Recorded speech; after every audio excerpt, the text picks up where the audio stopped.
Well, good morning. I don't know if I'm bright-eyed and bushy-tailed this morning, but it is a good morning. I was out of coffee this morning, baby. It's a travesty. And so I had to drive up the hill to Starbucks.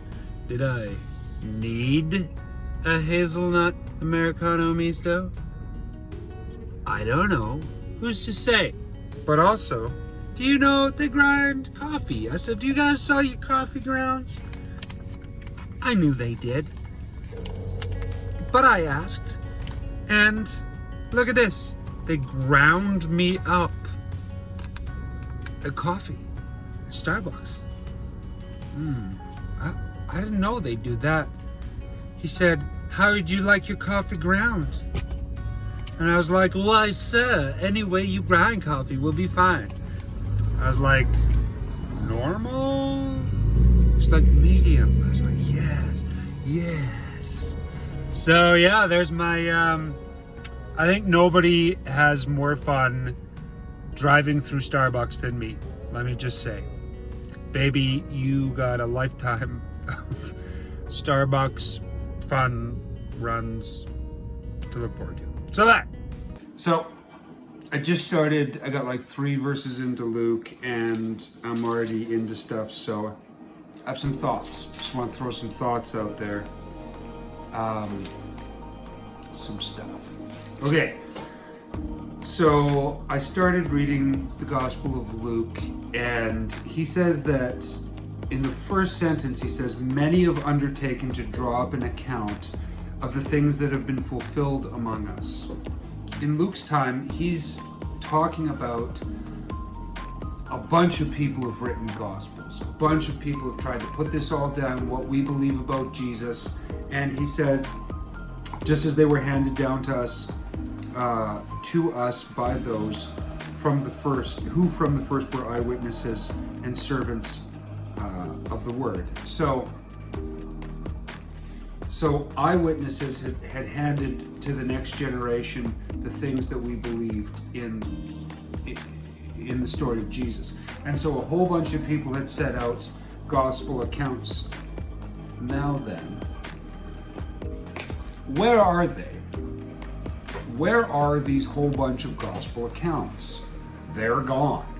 We have 2 of the gospel accounts that he could have been referring to, and that's Matthew and Mark. We believe we have it on pretty good authority that John was written a fair bit of time after Luke. Even if it wasn't, we would still only have 3 other accounts, which is not many, right? So that must mean that a whole bunch of people set out to write gospel accounts and that a bunch of them are gone now. Now, it's probably an issue of, humanly speaking, process of elimination.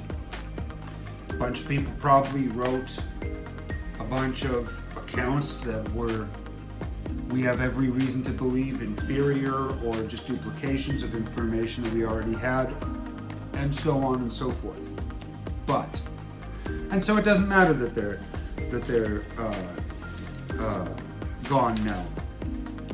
But the flower may fall and the grass may fade, but the word of the Lord, it lasts forever. If other accounts of the life of Jesus Christ were inspired, if they were infused uniquely with the thoughts and ideas of God in the same way that this word is, they'd still be here. They wouldn't have passed away. So we don't gotta worry about that. God's taking care of all of our details, but there is something sort of interesting. And this is something that I think throws Christians off, and I think that, different believers, they have a different problem with, and scholars, take liberties with. And it's the longer ending of the Gospel of Mark. The oldest manuscripts of the Gospel of Mark end at Mark 16 verse 8, but the received manuscripts, the ones that we accept as being authoritative, can end at verse 20. So verses 9 through 20 is part of an added ending of the Gospel of Mark. Now this is the reason why I think it's important not to be super dogmatic about what inspiration looks like.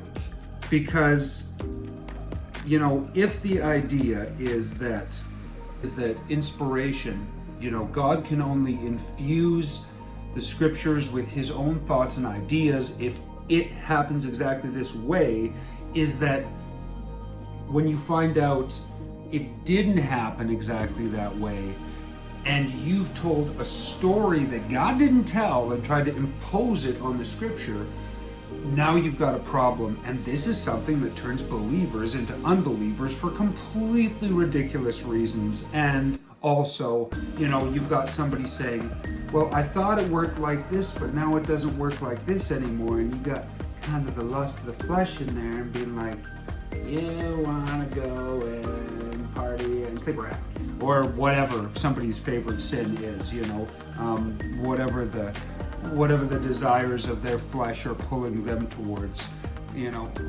different strokes for different folks. But it's important not to tell a story about what the Bible is that God didn't tell, in my opinion. Now, because this addition to the book of Mark is an addition, does it mean that God could not have inspired the addition as well as the original document? If Mark is not the author of the addition, does that mean the addition is not inspired? No. There's lots of room for how this can work.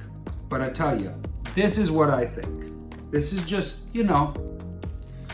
I'm not a scholar, but this is the type of educated guess that I would make. If there were many gospels, and a bunch of those gospels went out of use because they just didn't need them. They're like, look, we have the direct accounts from apostles and eyewitnesses and so forth. We have good information, and these other ones, maybe they're kind of junky, or they're kind of like, they're not the best. They're not the best thing. But one of them, say, contained something that wasn't in any of the other ones. Specifically, if it was fulfilled prophecy, then it's possible that somebody takes a little chunk of something that they don't need anymore because of duplication and says, let's tack this on to the end of Mark. And I'll tell you why I say this. The fulfilled prophecy bit. The fulfilled prophecy bit. Jesus says in Mark 16, 17, and these signs will accompany those who believe. In my name they will drive out demons, they will speak with new tongues, they will pick up snakes with their hands, and when they drink deadly poison, it will not hurt them at all. They will place their hands on the sick, and they will get well. Now,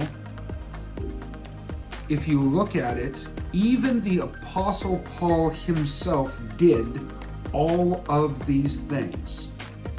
The snake thing, when the snake bit him and he shakes off the snake in the fire in the book of Acts, and the people on the island were like, oh, this guy must be a murderer or something who's being judged by the gods, and now he's been bit by the snake, he's going to die, and Paul just shakes it off and goes on about his business. Afterwards, of course, he has to convince them that he's not one of the Greek gods in their pantheon. But anyway, if you haven't read that story, by the way, go read it. I can find it for you if you need to. Anyway, so there was that, the speaking with tongues, the drinking of any deadly poison. That is the only one, actually, that is probably not specifically in the book of Acts. But I strongly suspect that this was a recognized early church miracle that had taken place, where there was probably attempted execution of Christians where they had made them drink the poison. It actually could be like the same thing that they did with Socrates. There was a type of poison that they made him drink. I can't remember the name of it now. But to execute him. They may have attempted to do this with some of the early believers, and it may have not harmed them. That is probably what the deal is. And as people remembered, wait a minute, we're seeing these things and they're close enough to people being able to remember things that Jesus said, you know. It probably became important to them to put this in there because it fulfilled prophecy.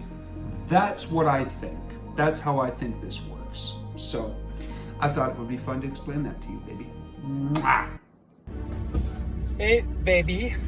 So I am just on my way to Walmart now. Gonna do myself a little grocery shop. And let me tell you, I highly recommend having a kid that works at Walmart. I'm gonna tell you why. The reason is, ooh, that sweet discount. At 10%. I said, Elijah, we need to do a grocery shop. He said, come on up at 6 o'clock. I'll be on my break and we'll do the grocery shop. Oh, that's good, baby. That's good. 10%. Walmart's the cheapest place in town. Take 10% off of that. That I like.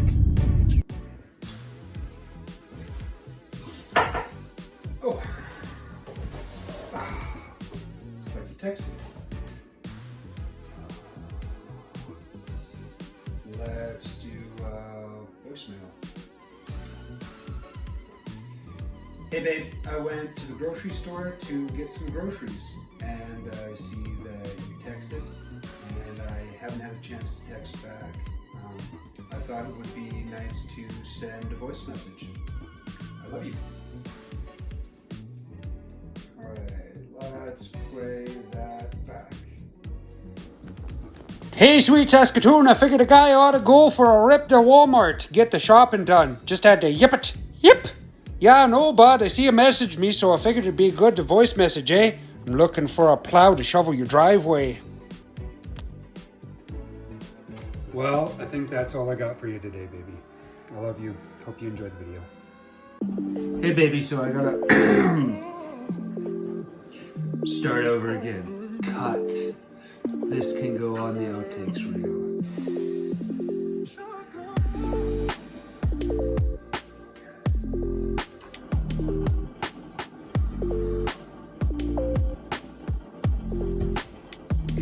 Three, two, tres, dos, uno. Okay.